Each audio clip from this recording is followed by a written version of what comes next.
বিশ্বাস করি যে তথ্যে এবং মতামতে অবাধ প্রবাহটা থাকতে হবে।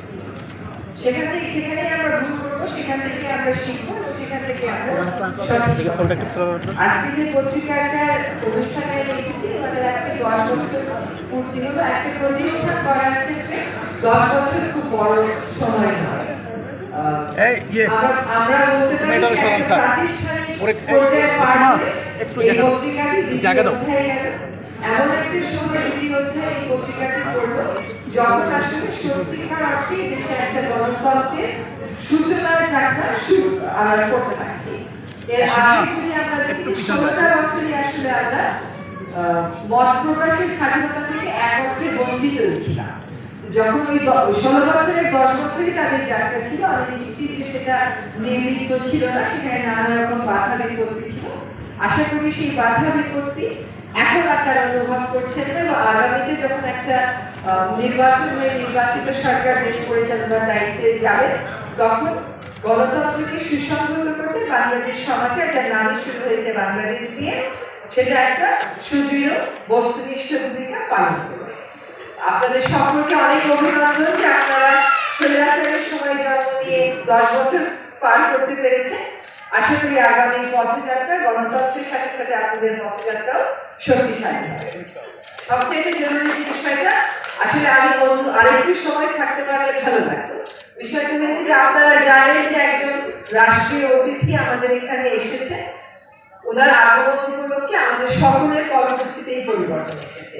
ওইখান থেকে এখানে এসেছে, এখান থেকে আবার সরকারের মধ্যে গিয়ে পৌঁছাতে হবে। তো আমি জানি যে বাংলাদেশ সমাচার এই পত্রিকাটি আজকে কয়েকজন গুণীজনকে সম্বোধনা দেবে। বাংলাদেশে কিন্তু এই জিনিসটা খুব কম। গুণীজনকে সম্মান দেওয়ার যে কালচার, বাংলাদেশে এই জিনিসটা আমরা সাধারণ মানুষ হয়ে চাই, কিন্তু প্রাতিষ্ঠানিক পর্যায়ে এই জিনিসটা আমরা খুব একটা করতে পারি না। আজকে সকালে একটা বিশ্ববিদ্যালয়ের কনভোকেশনে গিয়েছিলাম। এই যে ধরেন প্রায় 1.5 বছর মতন হয়তো রাষ্ট্রীয় দায়িত্বে থাকবো, আমার একটা অনুভূতি হয়েছে, সেটা হচ্ছে একটা দেশকে যখন আপনি পরিবর্তন করতে চান, পরিবর্তনের কথা বলেন, সারাক্ষণ সন্দেহ আর নেতিবাচকতা দিয়ে পরিবর্তন হয় না। আপনাকে যদি দেশ পরিবর্তন করতে হয় তাহলে বিশ্বাস রাখতে হবে এবং ইতিবাচকতার ধারায় রাখতে হবে, সকল মানুষকে বিতর্কিত করে ফেলা। এইটা একটা এক ধরনের চর্চায় পরিণত হয়েছে। এটা খুবই সংকীর্ণ রাজনৈতিক অবস্থানের কারণে এই কাজটা হয়। সেজন্য দেখে বড় বড় ইস্যুতে আমরা বাংলাদেশে জাতীয় ঐক্য বলতে যেটা বুঝি, ওটা পৌঁছাতে কিন্তু আমাদের অনেক সময় লাগে। আপনি মানুষকে বিশ্বাস করবেন তার অর্থ এই না যে আপনি সতর্ক থাকবেন। সতর্ক থাকা এই জিনিসটা সন্দেহ করা আছে। সবসময় যেন নেতিবাচকতার মধ্যে আমরা না থাকি, সকল মানুষকে যেন আমরা অনাবশ্যক বিতর্কিত না করে ফেলি, তাহলে তারা কখনো গ্রহণযোগ্য ব্যক্তি পাওয়া যাবে না। যখন গ্রহণযোগ্য ব্যক্তি আপনি পাবেন না, তখন কি হবে? আবারও সেই দুর্বৃত্তের রাজত্বই কায়ম হবে। সেটা তো আমরা কেউ চাই না।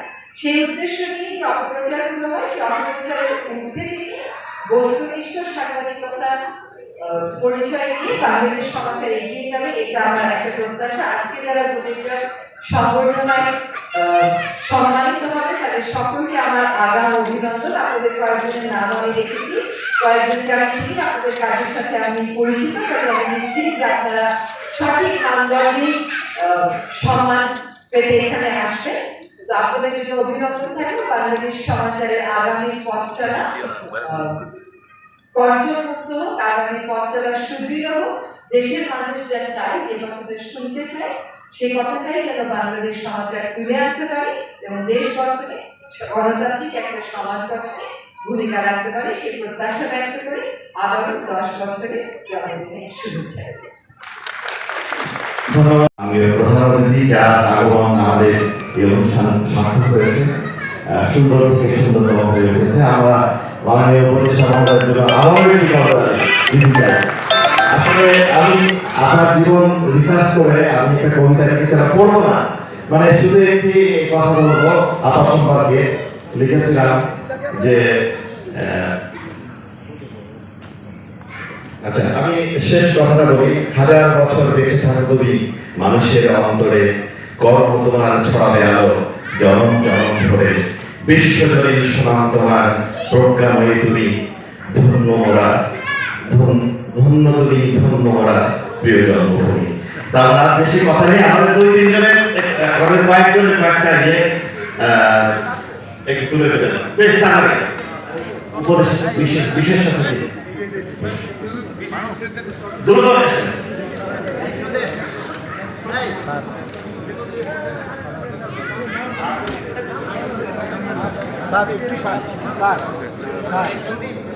প্রফেসর ইলিয়াস বিন আহমেদ চেয়ারম্যান মাধ্যমিক উচ্চ মাধ্যমিক শিক্ষা বোর্ড চট্টগ্রাম, তার এখন প্রেস প্রদান করা হচ্ছে।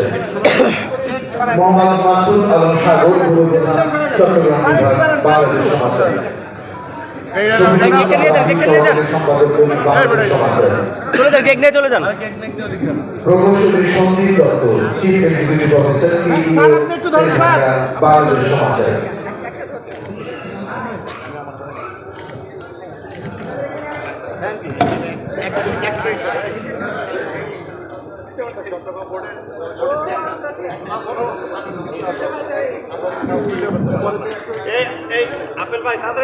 মোহাম্মদ রাশেদ ইফতেখার,